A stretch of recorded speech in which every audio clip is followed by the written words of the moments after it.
Joining us now is Congressman Cedric Richmond. He represents Louisiana's 2nd Congressional District. Yeah, Congressman, you're in town campaigning for Hillary Clinton. We want to thank you for stopping by our studios.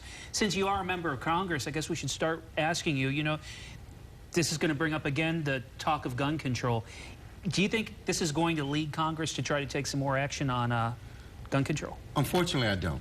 I think that the two sides are far apart, and I think that as long as the NRA states their opposition to it, I think, unfortunately, we won't move. But I think there's some grounds where it should be low-hanging fruit, such as closing the gun show loophole, closing what we call now the Charleston loophole, which is if your background check doesn't come back in 3 days, you automatically get it, and a real look at assault weapons with high-capacity magazines. I think those are 3 areas we should be able to look at, but unfortunately, I just don't think we're close enough to get it done. What can be done? I mean, I saw you had tweeted that something needs to happen, and we did a story yesterday talking about, is this just the new normal? We've become so desensitized to this. So where do you think we need to go, both as the American people and in Congress? Well, I would start with both of those. I mean, all of those 3 things, because I think that when you look at the amount of carnage that we have in incidents now, it's because of the high magazines and the ability to fire and get off so many rounds before law enforcement can get to you. So I think that's one of the ways we can hopefully try to decrease the volume of people that are hurt.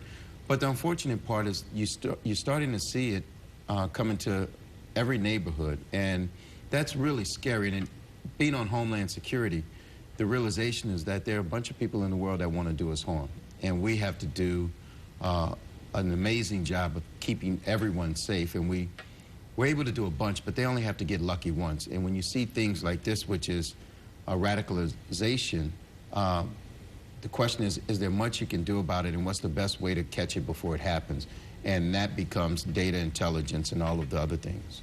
Well, and critics are going to say that, tighter restrictions, closing loopholes, things like that, they might be nice platitudes, but they're not going to actually take the guns away from the people who have the desire to get them. They'll find a way to get them.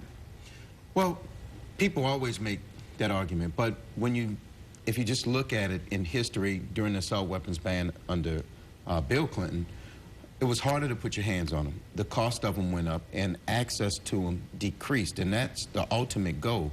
Will we always stop criminals from getting guns? No, we won't. But one of the things that we're talking about now is just taking everybody who's on the no-fly list and making sure that they can't purchase guns, because there are already people we have an interest in, and we have not done that as a Congress. And I think the ultimate goal is always to keep guns out of the hands of people who want to do other people harm. And we should come together to figure that out. All right, Congressman Cedric Richmond, who represents, I guess, parts of the Big Easy down in Louisiana. Thank you for being with us. Well, thanks for having me. Thank you very much.